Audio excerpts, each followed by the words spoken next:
We're back. We are back for another edition of the live stream. I made a rookie mistake here. Rookie mistake being that I forgot the most important cable. I'll do that all in 1 second. I'm gonna get the Instagram going here as well. Live. Go live. Checking connection. Here we go. Come on, Instagram. We're live on Instagram as well. Hope everybody's doing super well. It's the 1st of September. And I, today, forgot, of course, the most important part of doing a live stream, which is all the proper cables. So I have my camera here, and I forgot all the cables. So the camera is not connected to my computer. So apologies. I'll get it together for next time.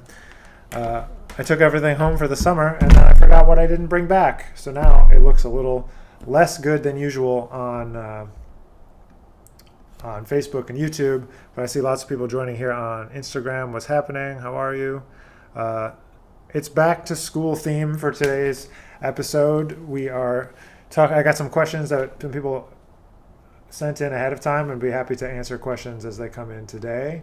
So feel free to drop in the questions if you are on Instagram, if you're on Facebook, if you're on YouTube, put them in the comments. I will see them all. So feel free to do that whenever. Taylor's here. What's up, Taylor? What's up, Callie? What's up, Alexander? Augie? Good to see you. I can't see you, but good to be back here with you all. Sorry again for the diminished quality. I will get my camera back rolling and in action for the next live stream. But for now, we're just going to roll with this. I didn't want to cancel after I just said we was coming back. So coming back for the first Thursday of every month. There's lots of things to talk about, lots of things to make sure that you know about. And of course, we'll get to all of your questions. I'm going to go ahead and try to get some of those questions pulled up while we're chatting. But the first of which is, if you have been interested in trying to study with me and been trying to get in touch and wanted to have some lessons and stuff, I'm going to be opening up my virtual studio in a new way coming up here in a couple weeks. So you can watch out for that. Very limited opening of the virtual studio. Number two is I have a new book coming out soon, a new warm-up routine, growth mindset warm-up routine, which will be coming soon.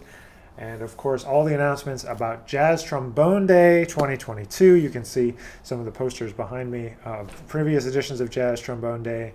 We'll be checking out a lot of things to talk about there. It's going to be in December this year, December the 3rd. It's a Saturday, first Saturday in December. So I'm very excited for that. And I'm trying to get the questions. Where did they go? Where did they go? Oh, here they are. Very good. Pull these up. Thanks, Taylor. We'll be having guest artists. We'll be having our competition. Will be back again. So there's lots of great things happening and lots of exciting.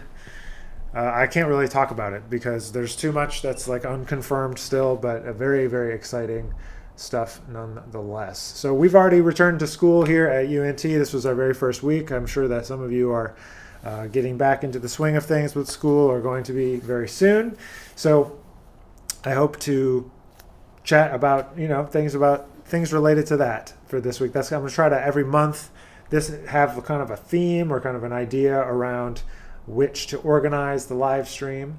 And so you'll know it in advance if you're following me, but of course, happy to make diversions along the way to kind of answer the questions that you guys are thinking about.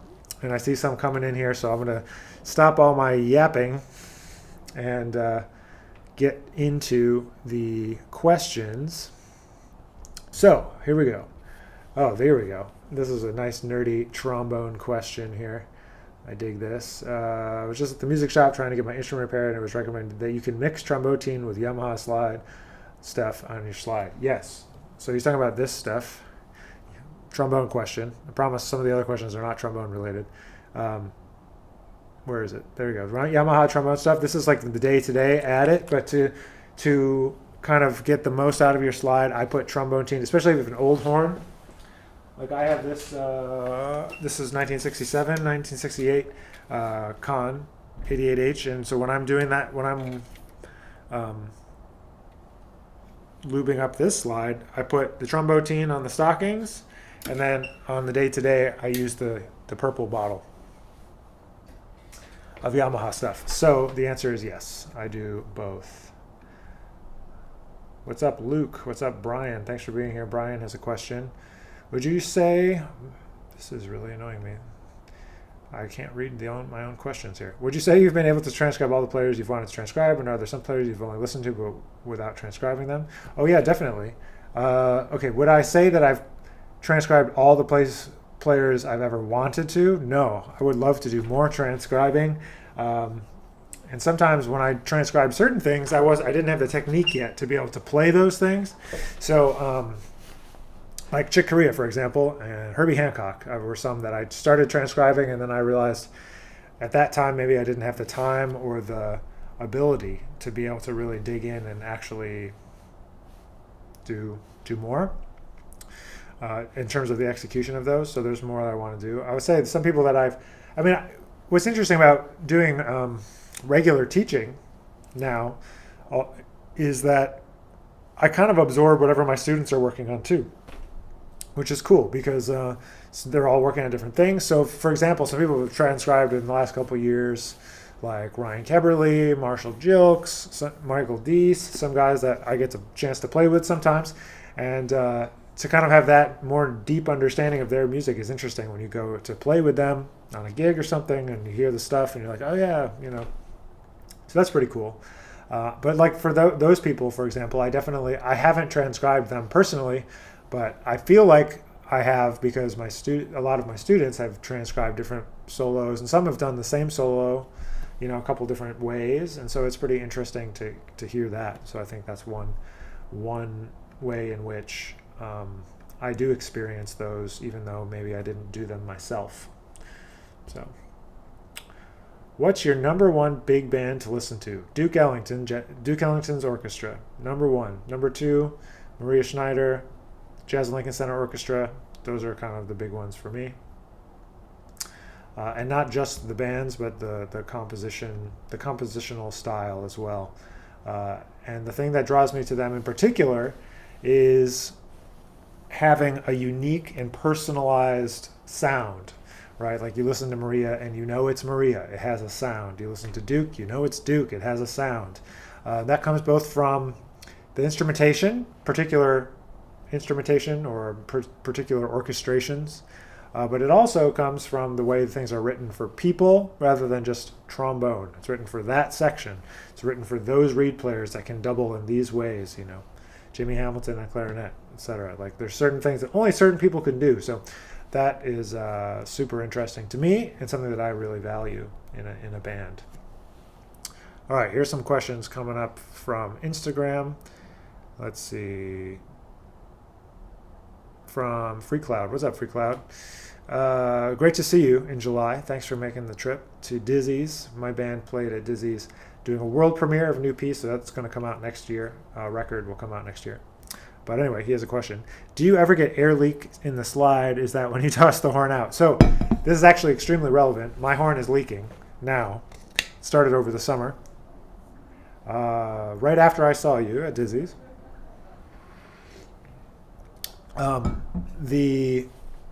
Yes, so basically my other horn is at home, but I'll show you where it starts to leak. So it leaks where I hold it. So on my King, it's leaking right here, from where my hand goes, and there's a hole here. It's only some little amount of air comes through there, but what's worse is here. You can see it's starting to wear through. You probably can't see it, but it starts to wear through here, and then here, like where you touch it. On my King, you could see, if you look closely, there's a bunch of patches on the horn, so you can see the patches there. So you can patch it for a while, but then you got to throw it away and get a new one. Yeah, so I'm looking into getting a new horn from Conselmer. So it's not the fastest process, but we're working on it. All right, I've got some questions here. Taylor, I've got yours from the other day also pulled up here. Let's get to one of them here. Oops, I can't see the whole thing. As you know, I've asked you a lot about building good habits. What is one good habit that you've been sticking with that has been beneficial to you in practice? I mean, I can say, like, the summer was pretty crazy. What's up, Luke? The summer was pretty busy, but at the end of May, I made a new record, right? And I did the debut at Dizzy's for my band, and I played at ITF. So they're all kind of big gigs for me, and like things I really wanted to sound good on. And so just I made up a new routine, like a new playing routine, and I made myself do it every single day from June 1 until the festival, and that was mid-July. And I hadn't made myself practice that regularly since college, grad school, for sure. Like every day, making sure I'm doing a routine, all that sort of stuff. Like it took me a long time to get back to it. And, I'm really glad that I did get back to it. Unfortunately, I haven't been able to stick with it since because there was a lot of other things that came up for the rest of the summer, but it really does work. One good habit that I've been sticking to was that every day, same routine, focused on particular moments of growth. And so that's what this upcoming book is about. That's going to come out probably, this month, September. So in maybe a week or something, maybe less, I'll have a new book that's available. That's about this type of stuff. This I call it the growth mindset warm-up, where you're really thinking about improving particular skills. So I can vouch that it works, and I was doing it. Here's a question from Arthur. Trombone question: is it normal on trombone that on first position B flat is in tune and F is sharp and D is low? Yes, that is totally normal. The D is low, the F is high. You got to play flat first. So that's why some older horns. My King doesn't have this, but the Con does. It actually has a spring, so that when you're playing, you can play D and you can push it in. So B flat is at the end of the spring. You keep it at the end of the spring. That way you have a little room to go in for a flat note like D, and then F is like I don't know how. It's not that much, but it's like at least that much. I know it seems small, but it's a big difference on a trombone while you're playing. So that whole partial is sharp. F, E, E flat, D, D flat, C. That whole partial, I think it's 1, 2, 3, 4, 5, sixth partial, fifth partial? I forget. I'm really bad about knowing which partial it's called. All right. Do you remember what your first jam session was like? I was just at a jazz camp, and that was my first time jamming and being around other cats. Do I remember I remember my first jazz camp. My first jazz camp was at Eastman. So the Eastman Jazz Camp. And that was it would have been 2003 summer? 2002 summer? Yeah, 2002 summer maybe. Do I remember the jam session? The first jam session. I don't know if I do remember the first jam session. I remember some jam sessions. The biggest kind of impact a jam session had on me was at the Rochester Jazz Festival. When I was growing up, there was a jam session, and I used to, go and hang out until they would let me play. And that was like, there was lots of people playing tunes with like really great musicians, maybe some musicians that came through. Somebody just sent me a clipping of me. I think it was maybe in high school, or maybe I was in college at that point. I think high school though, of like a jam session when Jeremy Pelt had come through, and we got to play Cherokee, and they had put it on in the newspaper, like as a clipping. So that was cool.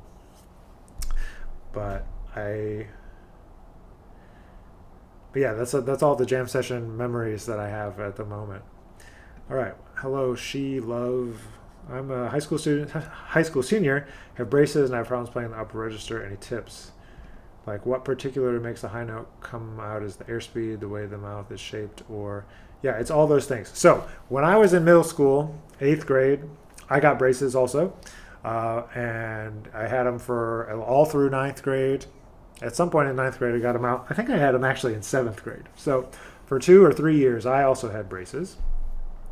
And what they gave me at the time was they had this little rubber bumper that stuck to the front of them, and it like clipped onto the braces to kind of make it so it wouldn't rub against against the inside of your lip.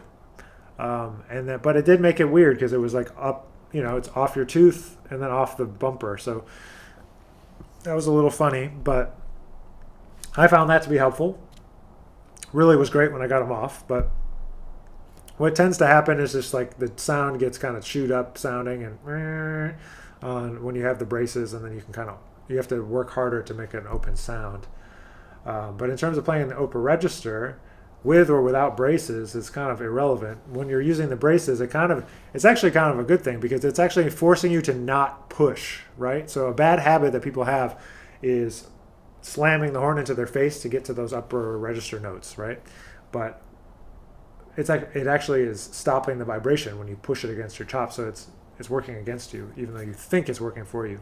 So to play in the upper register, the way that I've always thought about it since learning to be more successful at it is thinking about the vowel sound. So what do I mean when I say the vowel sound? So when you say O, your tongue goes down in your mouth, right? O, and then when you say ah, it goes into the middle of the mouth, and when you start to say E, it starts to go up, right? The tongue raises up in the back of your mouth, making a smaller cavity, and it makes the air go faster, which makes the note go higher, right? So it's air speed. Air speed gets the vibration moving faster. So you go oi, oi. So as you go up, you change the vowel sound to E. As you go down, you change it to O.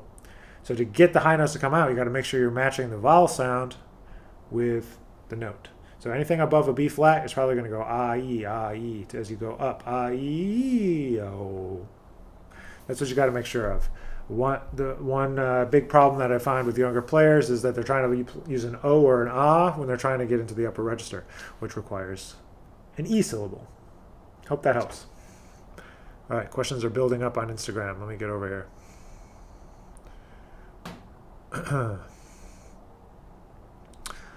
Okay, I stole Bob Reynolds' 60 BPM method for practice when it comes to internalizing and trying to absorb what I'm reading. At what point do you decide to take the metronome up to play anything at full tempo? How can I answer this? When you're playing it slow, even if there's something that I know really well, I tend to want to also practice it slow for two main reasons. One is to remember if I'm actually playing the right thing. And two is the chance for me to hear the detail of what I'm working on. So there's a lot of times where it's really easy to kind of brush across what you're working on, right? To just kind of rush through it. Like, oh yeah, I got it. But when you go slow, you can think, at least on trombone, for example, am I playing every note in tune? Does it have the right consistent articulation? Does it have a full sound? Does the sound have resonance? Like if I'm playing something I'm really familiar with, it could be something like confirmation. Am I remembering all the notes? Because there's a lot of notes in there, right? So you want to make sure that you're still remembering what's in there. So at what point do I speed it up? When you can't play it wrong. It takes a long time to get to that. When you can't play it wrong. And by wrong, I mean not up to the standard that you've set for yourself, because we're all going to have different standards at different points in our life and what we're trying to achieve. And so if the standard is perfection is silly there's nothing that's going to be totally perfect, right? But if you set a standard for where you are right now, and you have to say when it's at that level or when it's not at that level. What's up, Jackson? I didn't get to your question yet, so I'll still answer that. So, like I said, if you're just joining us, unfortunately, I got my camera back and it's here and it's set up, but I forgot one very important cord that comes out of the camera into the computer. So I gotta find where that went to. It's been a busy summer.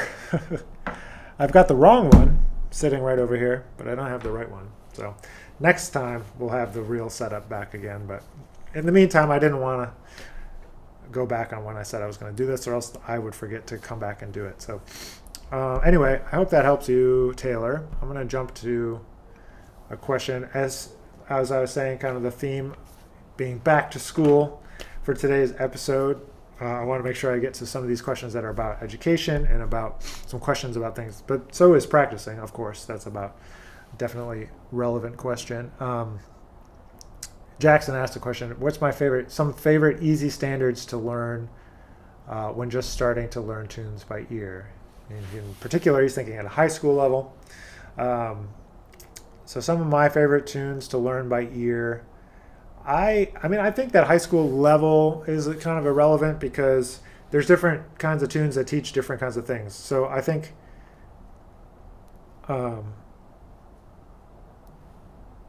that like tunes that hit a lot of areas that are going to translate to other tunes. So what do I mean? In music, like certain types of chord progressions happen more often than others. Of course, 2-5-1s are well known to be all across jazz, right? But certain tonal areas like 2 dominant, like 4, the 4 chord, the 5 chord, all these different kinds of places, modal tunes. So I kind of break them up into those different areas. I don't like to start with blues with high school. I like to start with either modal or something with simple tonal areas like When the Saints Go Marching In, something like that. That may be considered super easy by some people, but some people have never learned by ear before, so it can be kind of important to do that. But I've done all kinds of things. I've done like Maiden Voyage as a tune I've done this with middle school students in terms of getting them to learn to improvise over these things. So Maiden Voyage, certainly. Little Sunflower, certainly. What are some other ones? So What is an obvious one, and it has hits and it has interaction and different parts. Like anything that you can get people like super involved in is always good. Some go-tos for me in terms of tunes, sometimes like monk tunes. What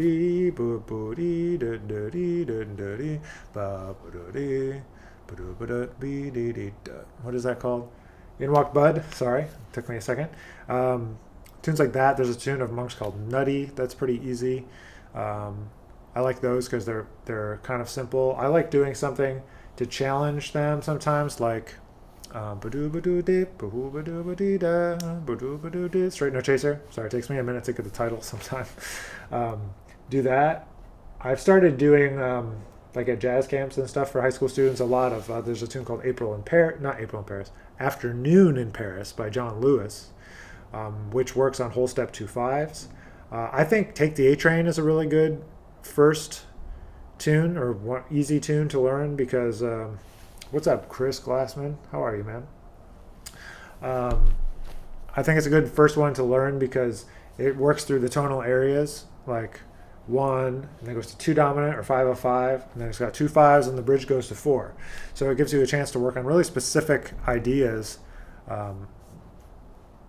when you're just starting off. So that's the kind of tunes that I look for when we're talking about easy standards to work on, because a lot of concepts that like maybe seem easy, like sometimes, for example, people go to they'll say like All of Me maybe like is an easy tune, but it actually is kind of hard because it has a lot of sequential dominant chords, and that's kind of hard.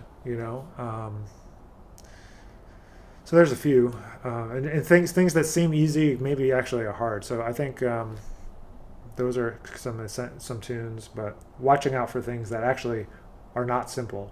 But the reason I don't start with the blues, and I've gone on about this a bunch of times to different people, so I apologize if you've heard this before, but I don't start with the blues because the blues generally breaks all the rules. Dominant chords are not tonicized most of the time, right? Everything's not based on a dominant chord most of the time in jazz literature, right? It's mostly tonal harmony with major chords, minor chords, and dominant chords, or tonic, subdominant, and dominant, right? So I like to start with tunes that actually deal with harmony. So that could be something like Take the A Train, or easier with Saints, or some other tunes like that, like Bourbon Street Parade, or other easy tunes, easy, not a lot of chord tunes. Yeah, see somebody else, Kizerick, agreeing that Afternoon in pairs good for 2/5s. Yep, it gets you used to the most prevalent types of harmonic language that you're going to have to use. I'm going to check here if we have a new question asker on the Instagram. Cool. I see your questions here, Taylor. I want to get all different people's questions. All right. When did you get to the point where you could play a tune without really needing to work on it? Working on I Hear a Rhapsody, and I feel like I already learned it even without playing it on the horn. Well, I suppose that's a complicated question. Once you can hear your way through the changes, then yeah, there's a lot that you don't necessarily quote unquote need to work on, I suppose. But there's always new things to explore. But if you mean like, when could you play a tune without having to sit down and learn it? Like, because you could just hear it and learn it. That took me until I was in grad school. But even then, I mean, I guess I can sort of hear my way through a tune now. But I wouldn't say that I know it just because I can hear my way through it. But definitely, it took a lot of piano practice, getting used to playing tunes on the piano, all different sorts of tunes.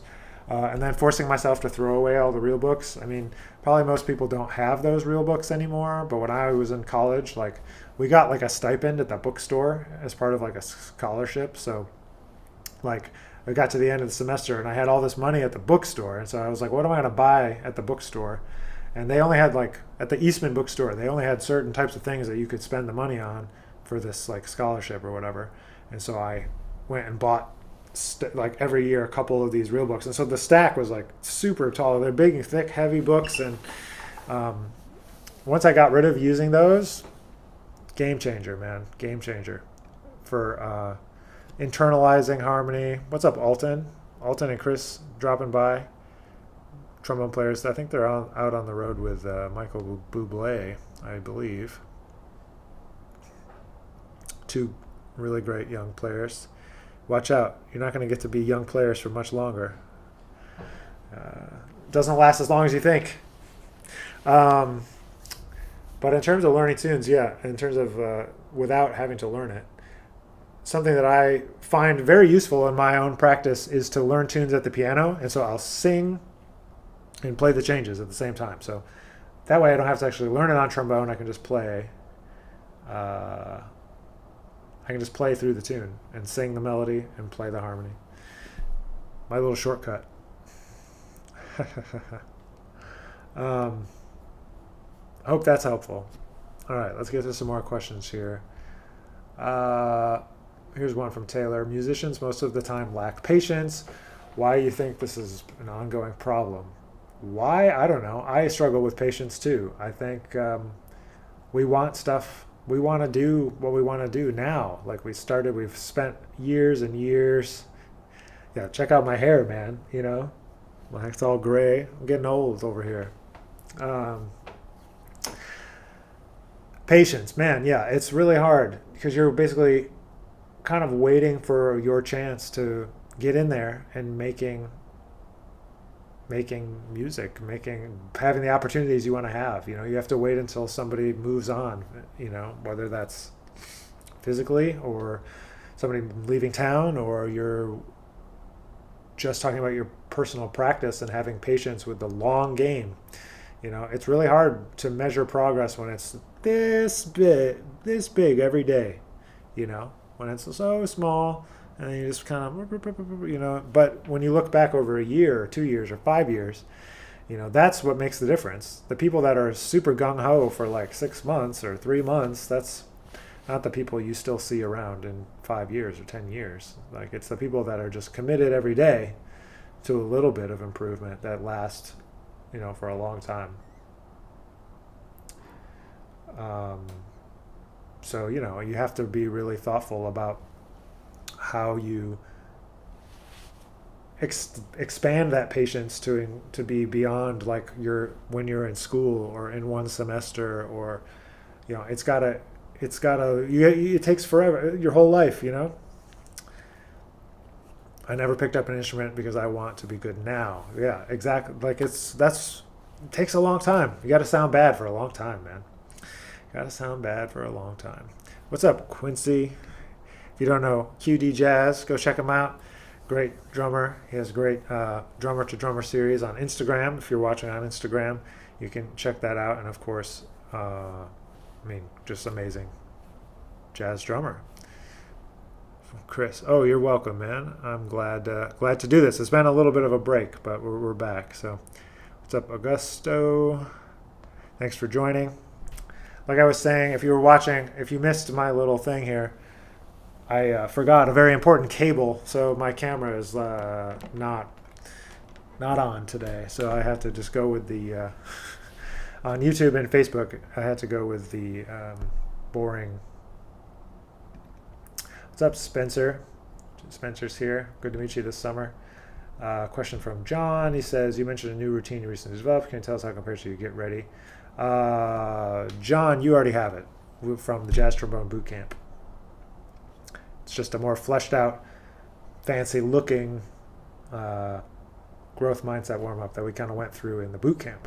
So if you didn't know, I have a Jazz Trombone Boot Camp I've been doing for the last 3 Junes, which is a virtual jazz trombone camp. And so we got together and had a lot of great guest artists and a lot of great time chatting about different aspects of jazz trombone playing and career development. We had Jen Wharton and Andy Martin, and we had who else do we have? We had Wycliffe Gordon this year. It was a lot of fun, and also Deion Tucker. Yeah. So it was a fun time. But anyway, that's besides the point. I see more people joining. Alejandro, what's up? Joe, what's up? Leandro, thanks for joining. Like I said, you can always drop your questions in on Instagram or on Facebook and YouTube. Let me see here. There's a lot of questions. Here's a funny question. I can show you actually the answer though. Taylor asks, he sent this in the other day. What's your favorite brand of staff or manuscript paper? I'll show you.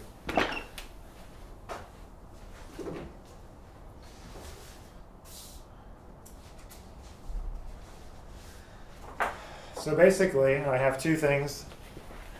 I have two things that I use regularly in terms of staff paper. One is, this is a moleskin notebook, and it's staff paper.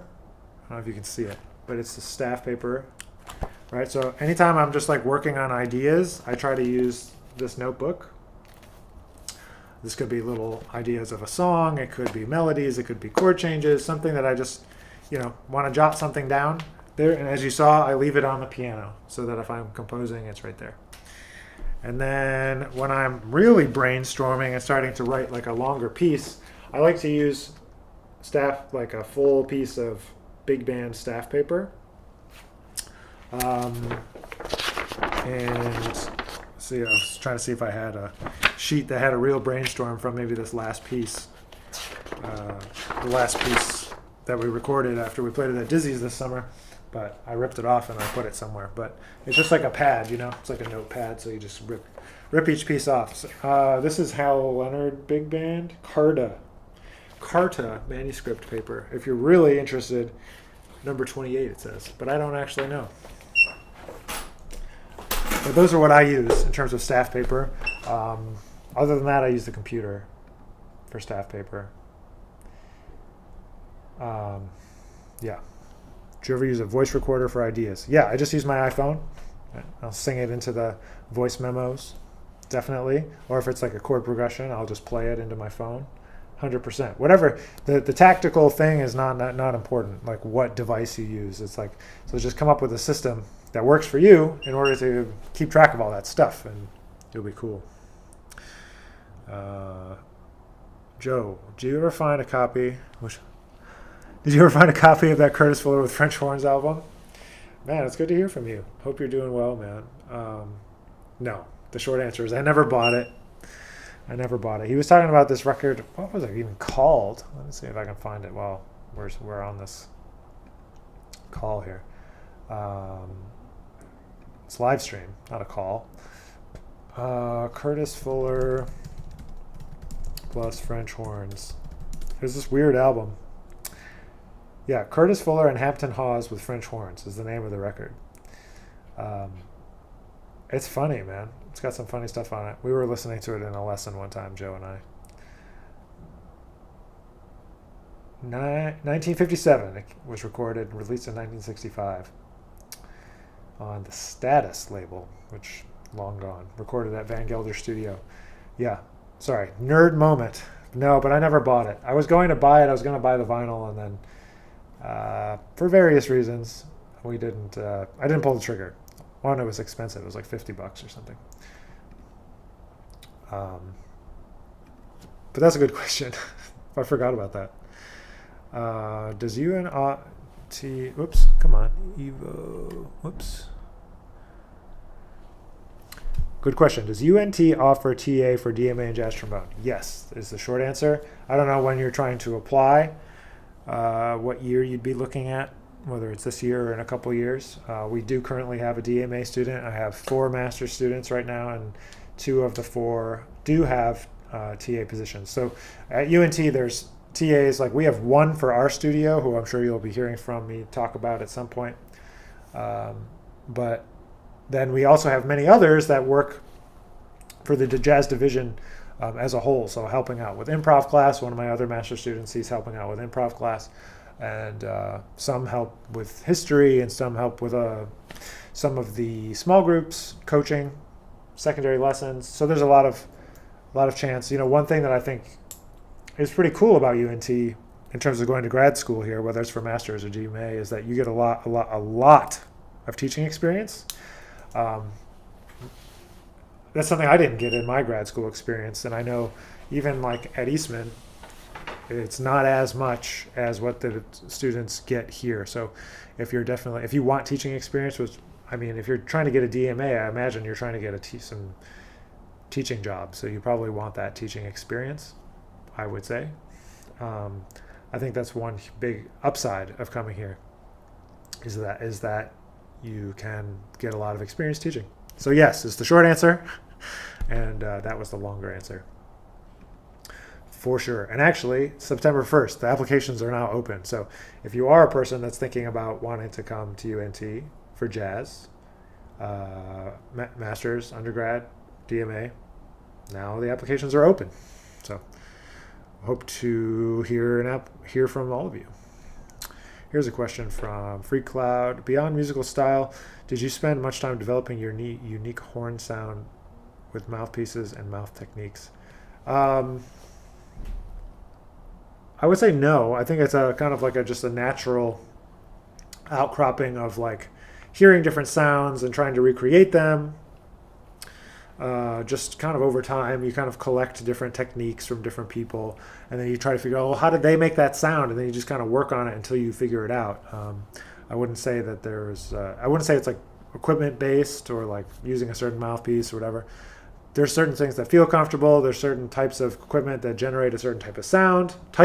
But beyond that, I'm not a huge equipment person. I just kind of play what I have. I prefer larger equipment myself because I want a certain more depth to the sound. But beyond that, it's just like getting the sound in your ear and figuring out, how do I make that sound? How do I make that happen for myself? This is a question from Spencer. Been working on my reading chops lately. Have any advice on how to get the best initial sight read? Well, I think the best advice the best approach before you even do anything is deciding that you're going to be a good sight reader. And so for a long time, I struggled with thinking like, oh, can I sort of do this? Can I not do it? But at some point you just decide, I will be a good sight reader. And that my expectation of myself is that it's correct the first time. Not like maybe it'll be correct, but that 100% like I'm going to be right when I sight read. So how do I do that? Well, you got to get familiar with the different rhythmic elements that make up a rhythm, or like what are the patterns that come up a lot. There's certain figures that come up a lot. And so if you play different musical styles, you'll start to notice like the rhythmic language of backgrounds, say, for a jazz tune are different than a funk tune, and they have certain rhythms. And then so does like salsa music, for example. So all 3 of those are very different, and you start to recognize the patterns, and you start to understand how those are grouped, and you can kind of guess ahead of time, right? So you're anticipating what the rhythms are going to be based on what's come before. That way, you're not like reading, you're using your instincts and reading and knowing the patterns all together. So you got to focus on the rhythm. If you can play all the rhythms 100% correct and you miss, 10% of the notes, that would be considered really good reading, right? So you can't really tell if you miss a couple notes. I mean, people can tell sometimes, but if you step in a hole or you play the rhythm wrong, 100% of people know you did that wrong. So I always stay focused on the rhythm first. So hope that's helpful. And you got to sight read all the time.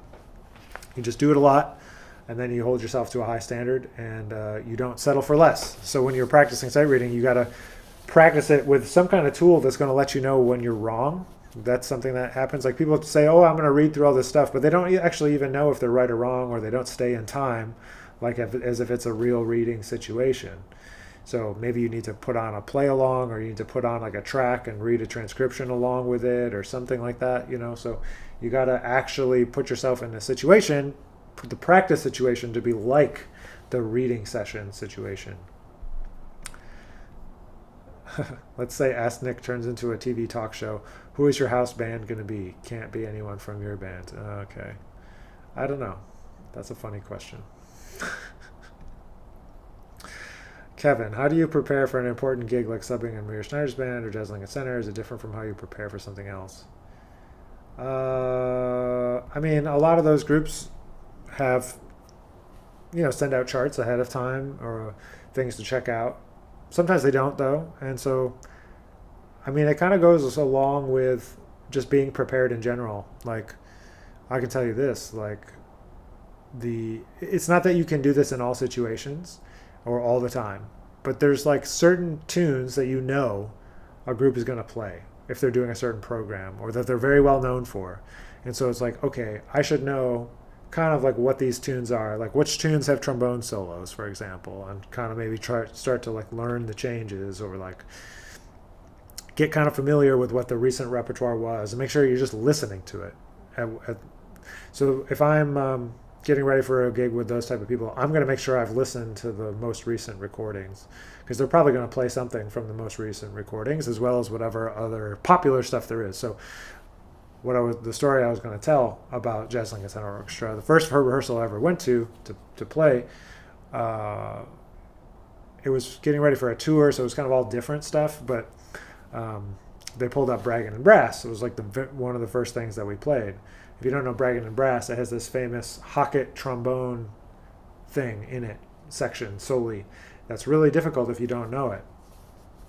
But like it's just like something that I had already studied. I'd played all the parts because I just love Duke Ellington's music. And so when we got to it, they thought, oh, we're going to get this guy. But it's like, well, I know this already, So I'm not saying they were out to get me or anything. I'm not trying to suggest that. But I'm just saying, like, that's something you could easily stumble on.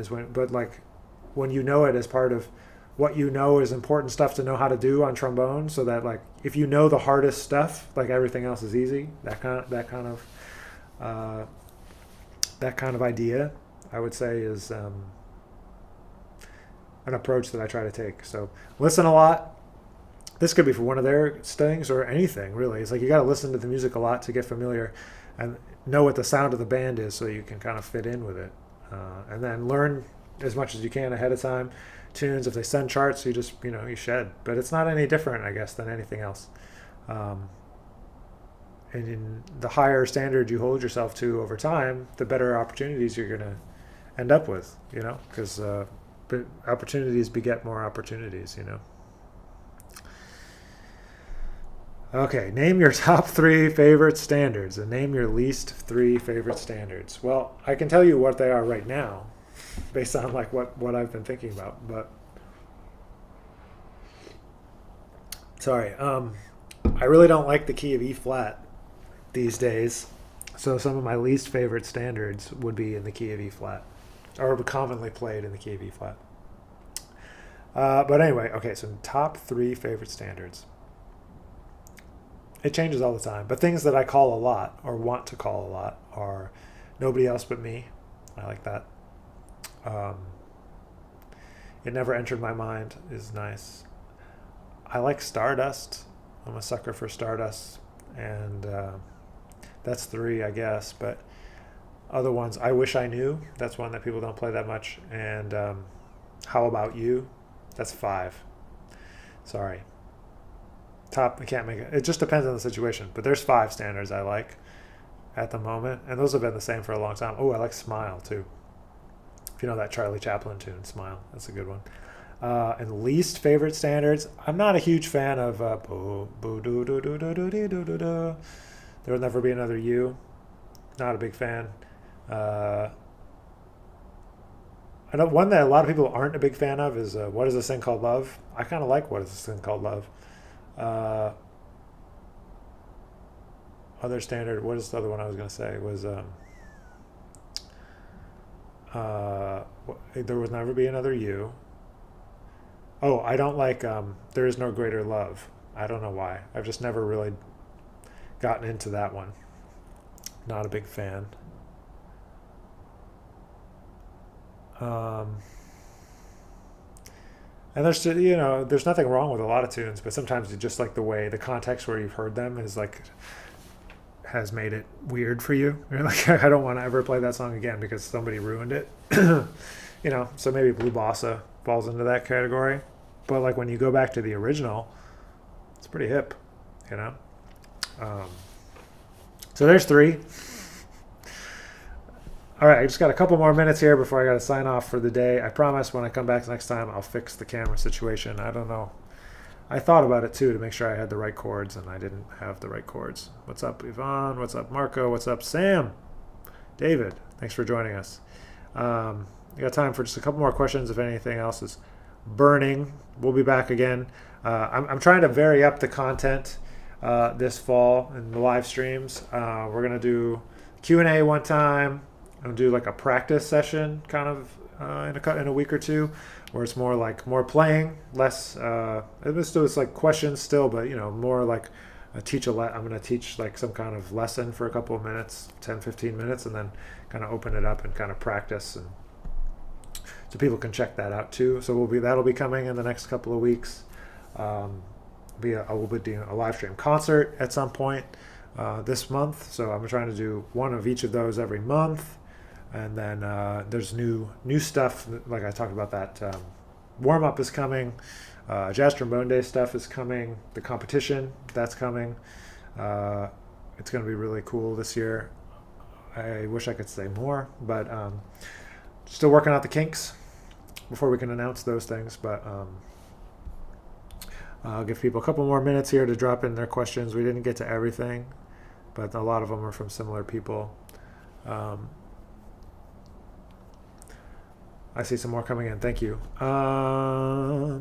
What else do I need to tell you? Any tips for college auditions? Yes. My main tips for college auditions, there's actually a YouTube video that I made about this. So if you want to go deeper into it, you can just find that on my YouTube channel. However, I will tell you now, I think that you should, figure out everywhere that you're going to be. This is a good. What's up, Reggie? First of all, that's a good idea. Never Be Another You is a ballad in B flat. I'm gonna try that. I mean, JJ played it in A flat, which it would be better. I just don't like E flat. I don't know.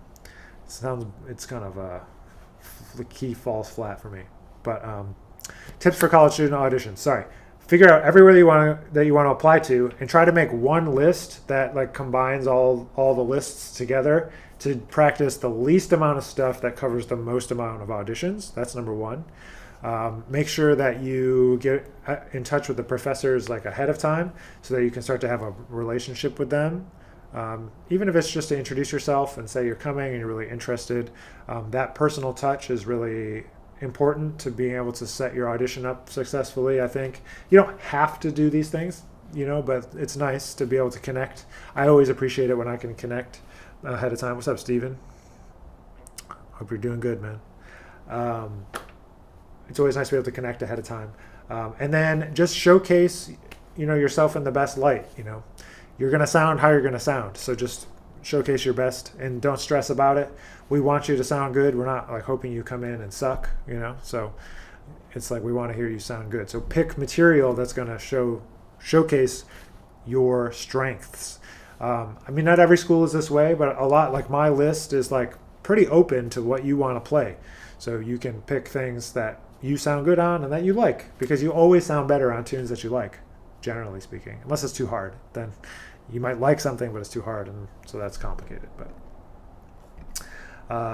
Kevin, my son was home to visit. We used your videos, so I'm practicing together. Oh, nice. That's cool. Thanks for doing that. Hope it was a fun practice session. Here's one more. All right, so every time we got one more. Let me check what's on Instagram here. All right, we'll be back again, I promise. But our last question from Kevin here on Facebook. Favorite jazz standards, not including great American songbook tunes, meaning tunes written originally for jazz. Yeah, so jazz tunes. That's a good question. I'm going to be boring, but it's a true answer. I'm a big fan of Benny Golson tunes in terms of that. But I would say, so of Benny Golson's tunes, ones I really like are, I think Stablemates is great. A lot of people like Stablemates. I like Stablemates too.